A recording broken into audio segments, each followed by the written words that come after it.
interesante de ver, ¿sí?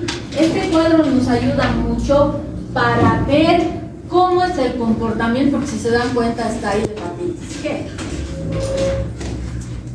Cuando quieran estudiar microorganismos que comparten cosas en común, la manera más fácil que ustedes pueden estudiar es hacerse cuadros. Porque el cuadro visualmente les va a avisar, una tabla les avisa qué tienen en común, qué tienen con diferencias, y les orienta mucho a estar estudiando por parte y ahí se confunden. Entonces tienen un resumen bien hecho cuando ustedes elaboran tablas, ¿sí? Aquí, por ejemplo, esta tabla es bonita, miren, tipos de hepatitis, tenemos el abecedario, ¿no? Las BHA, BHB, ¿cómo se los nomina? ¿No? Virus de la hepatitis B, virus de la hepatitis C. Por eso es que en la literatura y en sus exámenes de preguntas pueden, en sus exámenes de preguntas pueden decir, ¿no? El mecanismo de transmisión del VHE. Pues se supone que es virus de la hepatitis E. ¿Cuáles son las características interesantes? Uno puede decir, pues es una familia, comparten lo mismo. No, miren, desde el genoma. Todas son RNA menos la B. La B es DNA. ¿Quién no vive sin la B? La D. La D, ¿no? Ver, para relación tóxica, ¿no? No vive sin la B. ¿Por qué? Porque tiene un gen defectuoso. Si hay hepatitis B, puede haber coinfección con D, pero la D solita no puede generar infección, ¿no? Viremia, ¿no? O sea, que está todo el rato en el torrente. La A, transitoria, por eso se autolimita, la B es prolongada, la C es prolongada, por eso se llega a cáncer hepatocelular, ¿no ve? La D, acompañante prolongada, la E, transitoria. Y la que hay un estudio de que no se sabe en el tiempo todavía si puede ser transitoria o prolongada. Las vías de transmisión son otras formas en las cuales estos virus se diferencian unos de otros. Nosotros hoy nos estamos dedicando a virus que tienen una transmisión fecal-oral, que es el virus hepatitis A y el virus hepatitis E. Pero el virus de la hepatitis B, al margen de tener una vía de transmisión parenteral, es una ITS, ¿no? Y existe transmisión vertical también de mamá-bebé. El virus de la hepatitis C, el virus D y el G también son parenterales, ¿no? Cronifica, ¿qué significa? Que si me va a pasar o me voy a quedar con el virus de la G. Las claves son el B y el C. Son los que cronifican. Y si tengo B y D, el D cronificará también. La A y el E no cronifican. ¿Sí? El virus de la hepatitis A y el virus de la hepatitis E generan una infección que tiene un tiempo límite y se acabó. Los otros no. Están años de años de años de años. ¿Sí? La evolución a carcinoma, como ustedes ven, el C por excelencia, es el que genera carcinoma hepatocelular, y la asociación con B y D, de todos modos también, al igual que en la G. Marcadores serológicos, todos marcan porque tienen sus curvas, como ya vamos a ver. ¿Qué pasa con los laboratorios? Tienen la capacidad de incrementar las aminotransferasas, pero unas más que otras. Y dependerá del momento en el cual se hace la pesquisa. Todas tienen vacunas, menos la C, la D, la E y la Y. Sí tenemos vacunas para virus hepatitis A y sí tenemos vacunas para virus de la hepatitis B. La B está en el PAC, en el Programa Ampliado de Inmunizaciones para Pequeñitos. Pero ustedes serían un grupo súper irresponsable. Ustedes aquí, los de la escudería y los que van a recibir su escudería también serían súper irresponsables. Si terminaran la carrera sin hacer su esquema completo de vacuna para hepatitis B, que lo único que me cuesta es subir al ascensor o aquí al piso 10 y ahí está el vacunatorio y es gratuito. Entonces, eso es una obligación moral que tienen ustedes como estudiantes de medicina, ¿sí? y generan inmunidad permanente salvo el C, ¿no? Todos, ya se ha dado, ya les dio. Ahora, cuando nosotros hablamos de estos dos virus, tenemos que ver qué tienen en similitud y qué tienen en diferencia, ¿sí? Por lo pronto habíamos visto que comparten genoma, son virus RNA, comparten vía de transmisión, son transitorios, pero deben tener alguna diferencia entre ellos, como vemos acá, ¿no? Virus A y virus E. Desde aquí, miren. Género. Si hablo del virus de la hepatitis A, su género será hepatovirus. Pero si hablo del E, su género será epevirus. No le falta ninguna letra. Epevirus, así es. En familia, de igual modo, no son iguales, miren. El virus de la hepatitis A del género hepatovirus pertenece a la familia de los Cornaviridae. En cambio, el virus de la hepatitis E es un epevirus y pertenece a la familia Epeviridae. Además, si se dan cuenta, no comparten el mismo tamaño. Es más grande con la medición en nanómetros el virus de la hepatitis A que el virus de la hepatitis E. El virus más grande encontrado de la hepatitis E termina siendo la mitad en medida de un virus de la hepatitis A, ¿no es cierto? Si la forma estructural la comparten, son icosaédricos y comparten su genoma RNA. Entonces ven cómo dentro de una familia que parecería todos son hepatitis, todas son herpes, no es tan así. Existen diferencias importantes que generan la separación y que hacen que sean pues entidades únicas en la generación de una enfermedad. Lo que van a ver ahora es una clasificación muy preciosa que se hizo, que tiene la OMS para determinar cómo son los países de acuerdo al comportamiento fundamentalmente de la hepatitis A. A nosotros, ¿por qué nos interesa un poco más la hepatitis A? Porque es lo que tenemos en nuestro lado del continente. La hepatitis E está bien marcada, pero en el otro lado del continente, ¿sí?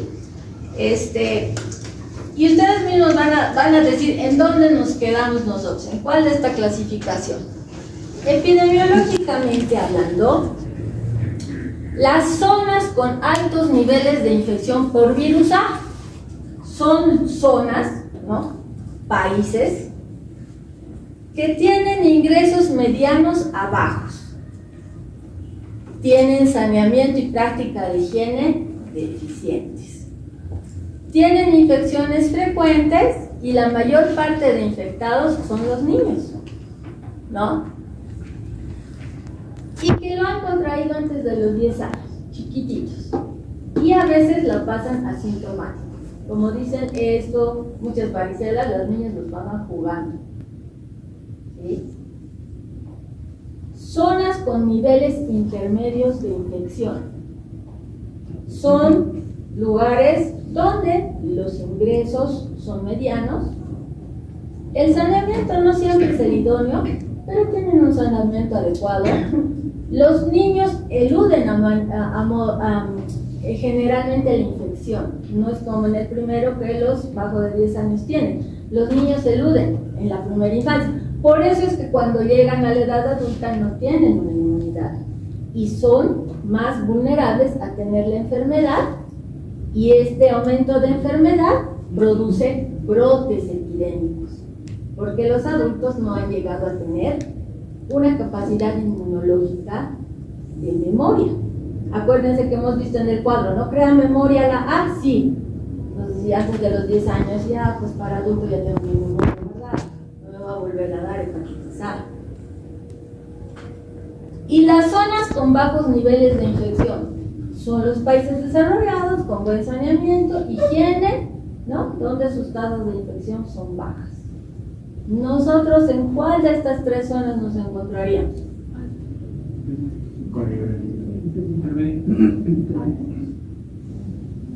Intermedio. A ver, aquí dicen intermedio. Aquí dicen altas y el resto toma encuesta, no saben responder. ¿Cuál? Tienen que saber si están caminando en la calle en el atrio y viene alguien con su micrófono, ustedes estudiantes, y ¿qué tal la hepatitis A en su país? Yo soy del Perú.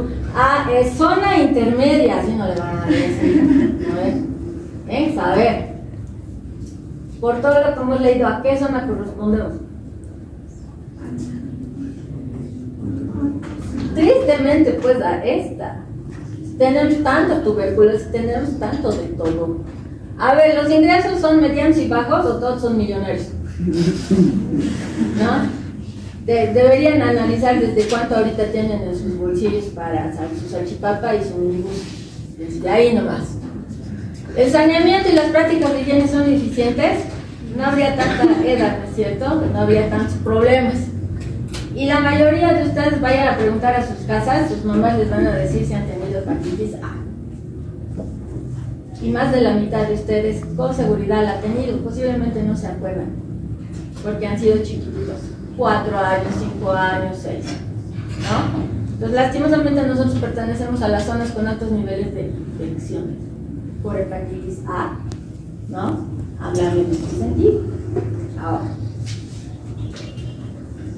se estima que cada año hay 20 millones de casos, ¿no? De casos diagnosticados de virus de hepatitis E, de los cuales 3 millones presentan síntomas de enfermedad.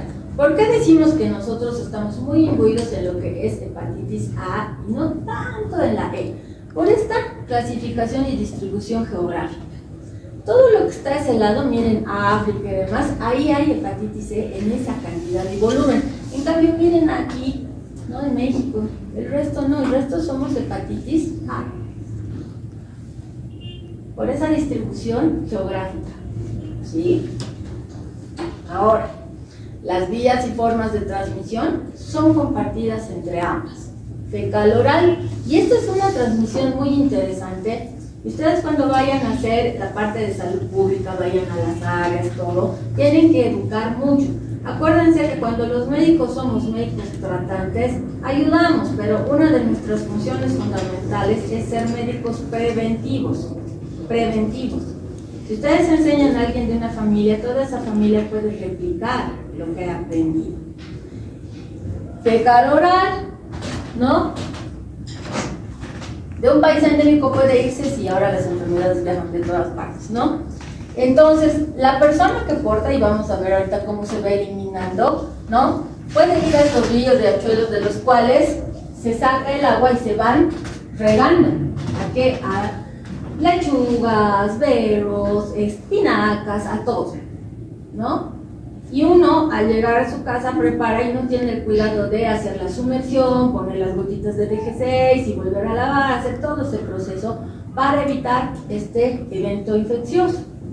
Por lo tanto, nos vamos a infectar.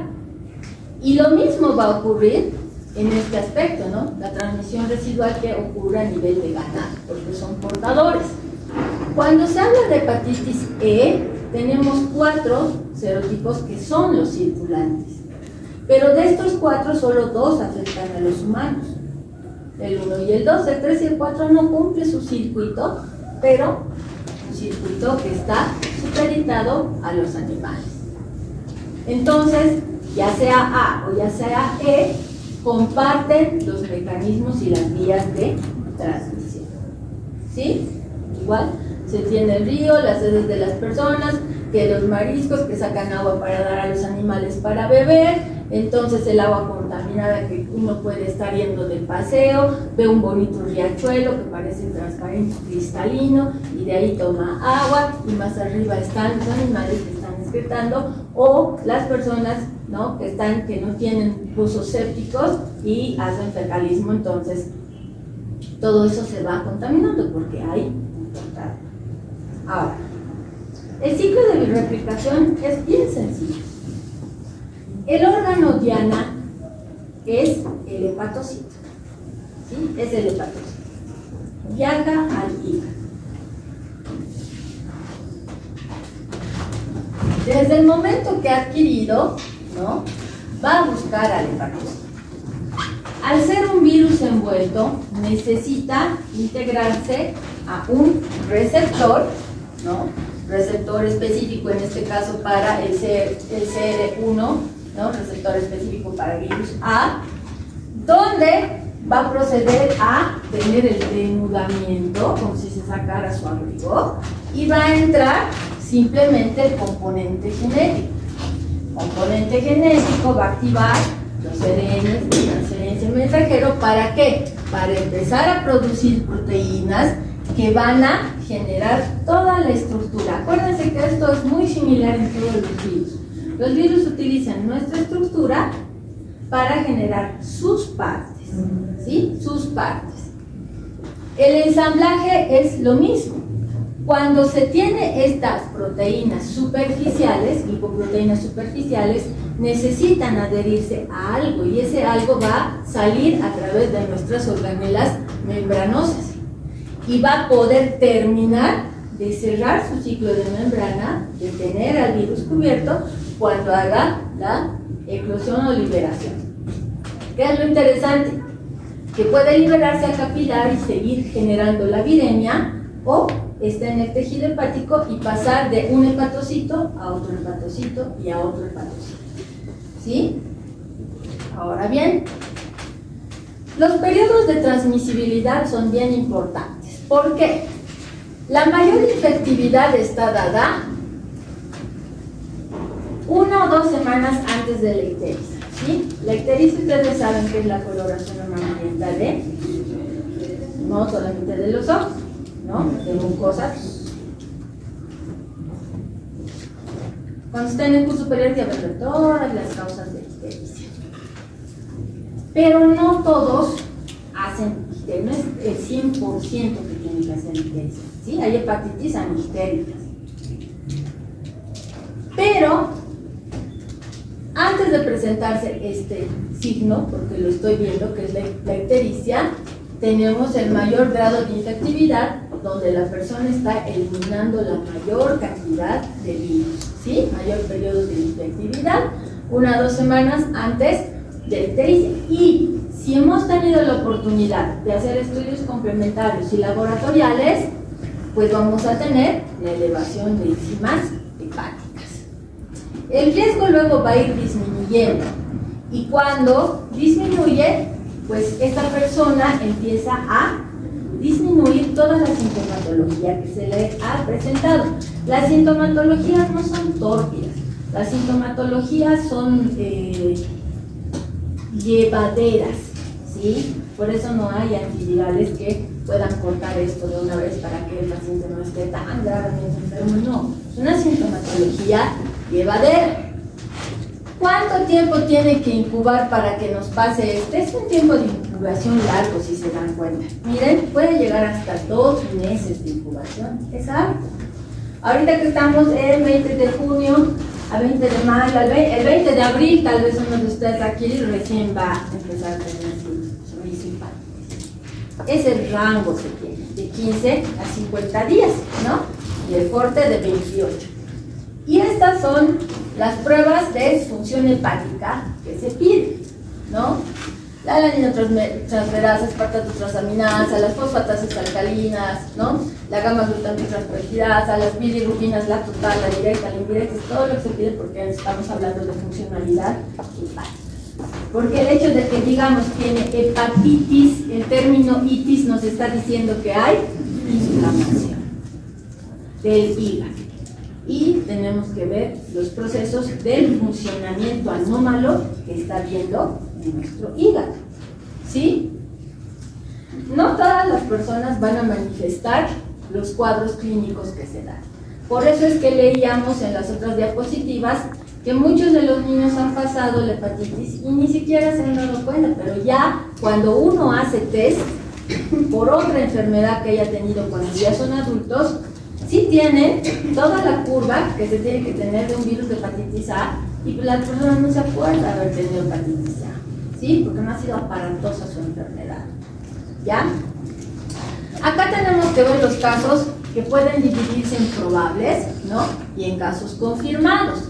Los probables siempre van a estar relacionados a datos clínicos y epidemiológicos, donde vamos a tener la sospecha de que esta persona puede estar con hepatitis, pero además vamos a confirmar con estudios laboratoriales.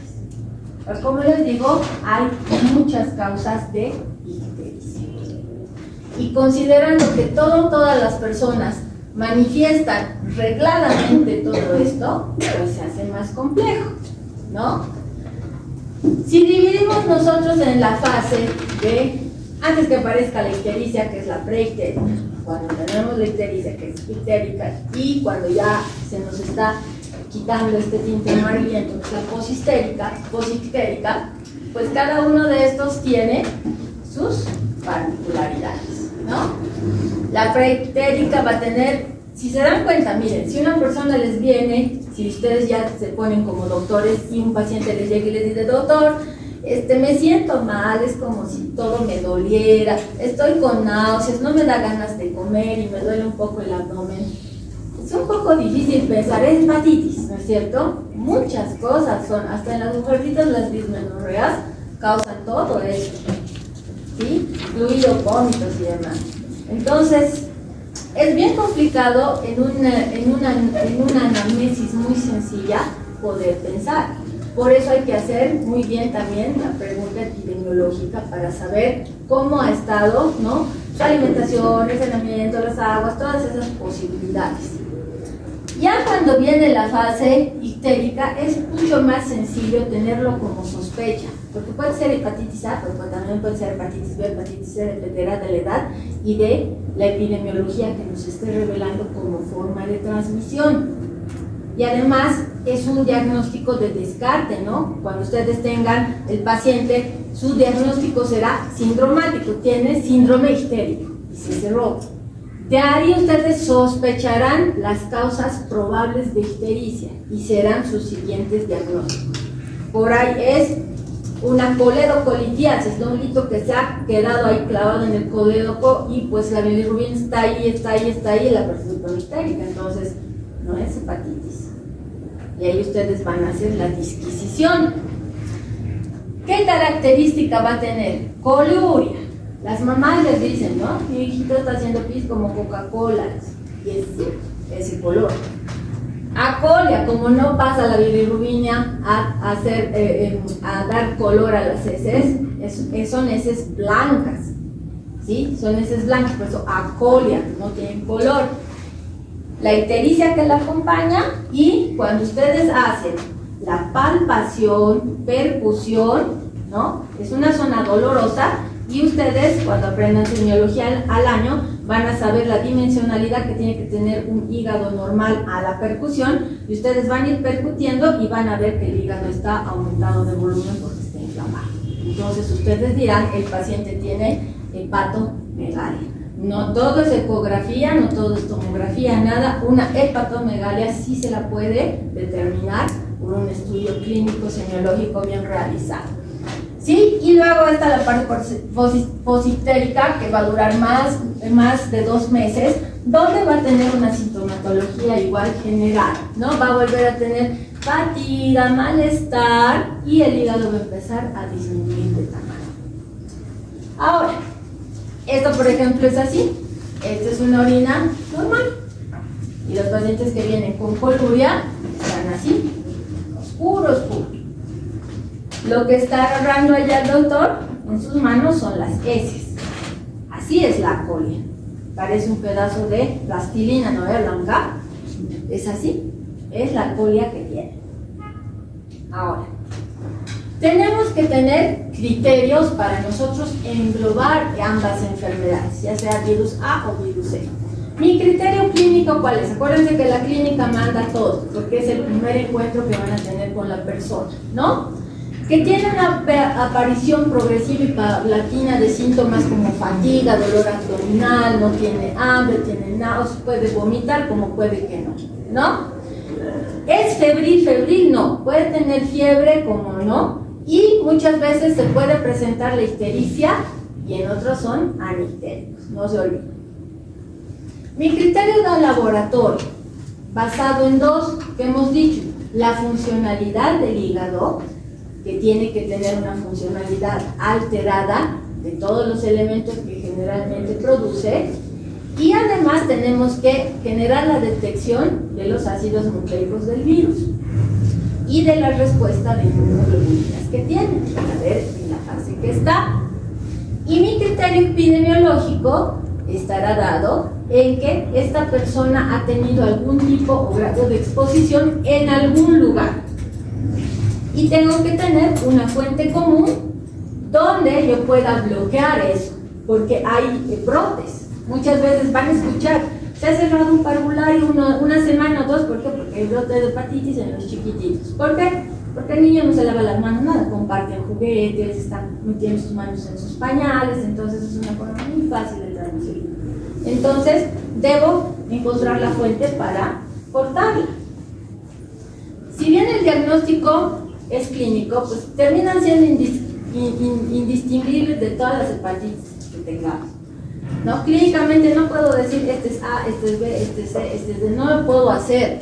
Y el diagnóstico se va a establecer específicamente cuando yo busque los antígenos y anticuerpos en sangre. Por eso se pide, ¿no?, serología para hepatitis A, así tal cual. O si estoy sospechando B, serología para hepatitis B. ¿Cuándo voy a sospechar? Cuando ya le he hecho un buen anamnesis a mi paciente, ¿sí? Una buena anamnesis. ¿Por qué será mucho más alejado en un niño de 3 años que tenga hepatitis B? Por la vía de transmisión.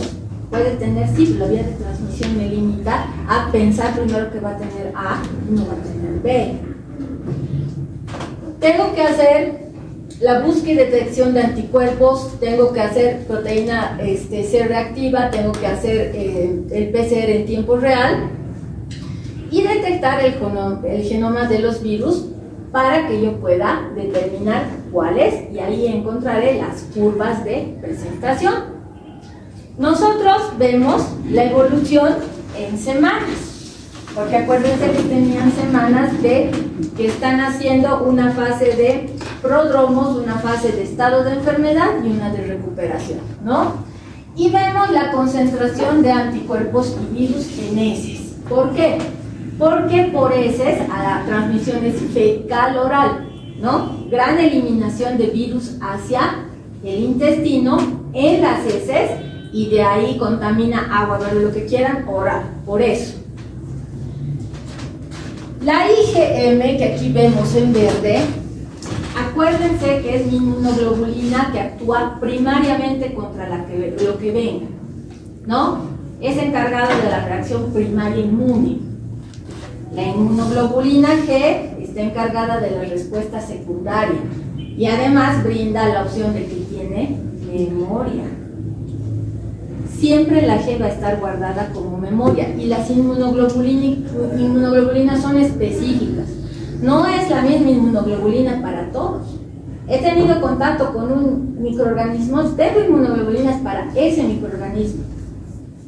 No es para todos, entonces hacen inmunidad específica, ¿sí? Y esta es la presencia del virus en heces. Entonces, si analizamos, miren, más o menos entre la primera, el pico mayor va a ser entre la tercera y sexta semana ¿de qué? De eliminación del virus por la persona. Va a ser su mayor etapa de transmisibilidad. Se está incrementando el IgM porque tiene que tener una acción rápida de defensa, ¿no es cierto? Pero esto va a caer. ¿Por qué? Porque está subiendo paralelamente la inmunoglobulina G. Y la inmunoglobulina G se queda más tiempo porque es memoria, ¿no? No se quedará en la misma cantidad de la que ha sido producida en este encuentro, pero se queda en memoria. Para cuando haya el virus, la G va a salir. Por eso es que todos los que hemos tenido hepatitis A guardamos memoria y no nos vamos a volver a infectar con virus A, ¿sí? En el E pasa lo mismo, ¿no? Tienen los meses de infección, técnicamente es lo mismo. Tienen un pico de viremia, ¿no? La G permanece, la M cae en un momento y pues tenemos el mismo comportamiento. Por eso, ¿qué es lo que buscamos? ¿No? El antígeno anticuerpo específico que nos diga que es E o A. En nuestro medio que hemos dicho, prima el A. L es muy, muy lejano. Al ser estas unas entidades nosológicas no graves, porque es muy rara la que pueda causar una insuficiencia hepática, ¿no? Son enfermedades bonitas dentro de todo. No hay ningún tratamiento específico, no hay antivirales para hepatitis A y E, estamos hablando, o para A y E. No necesitamos darle antivirales. Por lo tanto, cuando venga su paciente y les diga, doctor, estoy con todo esto, ¿ustedes qué van a hacer? Van a dar tratamiento sintomático, ¿no? El tratamiento que les va a ayudar a ustedes a que el paciente pase su enfermedad de la mejor manera posible. Por lo tanto, no hay ningún tratamiento específico y los síntomas pueden remitir lentamente a lo largo del tiempo. Si tiene malestar, le dan analgésicos, le dan antipiréticos, se tiene que hidratar mucho, tiene que cuidar la dieta, tiene que comer todo cocido, y a modo de eso ustedes van, ¿no?, relacionando cómo ha podido adquirir para que cambie su estilo y hábitos de comportamiento de la persona. Por muy amarillo que esté el individuo, no es de hospitalización, es como internar una varicela. Vienen con varicela, se internan, es el peor error, porque va a haber epidemia de varicela en el hospital. Las únicas varicelas que se internan son si está haciendo una meningitis por virus herpes, ¿no?, de varicela, si está teniendo algún otro tipo de evento agudo que está alterando el medio interno y está complicando el resto a su casa. Y en el caso de hepatitis A y E es lo mismo, no necesiten, por muy amarillo que estén, no necesita internarse. Tendrá que tener algún factor muy en especial para que requiera internación. Entonces la hospitalización es innecesaria en ausencia de insuficiencia hepática. Como ya hemos dicho, la insuficiencia hepática es muy rara. El tratamiento, lo que sigue, ¿no?, es generar el bienestar y la recuperación lenta del paciente, ¿no?, si tiene vómitos, si tiene diarreas y demás. A diferencia de otros tipos de hepatitis, ¿no?, la A no causa daño hepático severo ni a largo plazo, no deja una huella. La vacuna contra la hepatitis A puede prevenir el virus para las personas que no les han dado, ¿no? Y esto, lastimosamente no tenemos hepatitis A como parte del PAI. Entonces, muchas personas se hacen vacunar privadamente, ¿sí?, contra la hepatitis A. Pero antes de hacer eso, lo mejor es que les pregunten a sus mamás si a ustedes les ha dado la hepatitis A. Y puedo apostar, ni más de la mitad sí les ha dado, porque somos del grupo de la zona primera, de la generación. Entonces las hepatitis son así de simples y sencillas, la A y la B. ¿Listo? Aquí terminamos nuestra clase.